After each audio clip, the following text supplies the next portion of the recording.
My name is Carroll Fry. I grew up in Nowata, Oklahoma.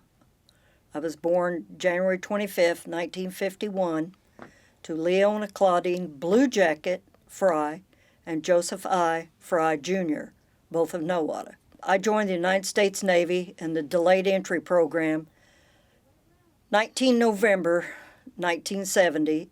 1970. I went active duty in February of 71. My boot camp was at Naval Training Center, Bainbridge, Maryland. And then I went to specialty school there to become a radioman at Bainbridge for 4 months. Then I transferred in September of that year to Naval Communications Station, Cheltenham, Maryland, just outside the back of Andrews Air Force Base. While I was there, is when they started picking up the POWs and the MIAs coming home, and we processed all their traffic of reports that they wrote, when they were captured, where they were captured, how long they were kept. We couldn't even talk to our cohort standing next to us about what was going on. Highly classified. We had to transfer everything to the Pentagon. I spent 2.5 years there. I spent 6 months at Naval Security Group, Northwest Washington, D.C., for 6 months. That ended my 3-year tour in the state of Maryland. I transferred to Naval Facility, Midway Island, in January of 75. I was there for 15 months. After that, I transferred all the way across the United States and across the Atlantic to Naval Facility, Brodie Wells, United Kingdom. I was there for 2.5 years. I can't say what I did because it's still highly classified. So after 2.5 years there, I transferred back to Annapolis, Maryland, to a naval transmitter site where I worked both low-frequency and high-frequency communications, running teletype machines and computers. First work with computers was there. After that, I transferred to Naval Training Center, San Diego, for 4 months for a specialty school in the radioman rank rating. From there, I transferred to Hawaii. I was stationed at Naval Station Barbers Point for 6-7 months. And then I went to under Commander-in-Chief Pacific Fleet as a watch supervisor.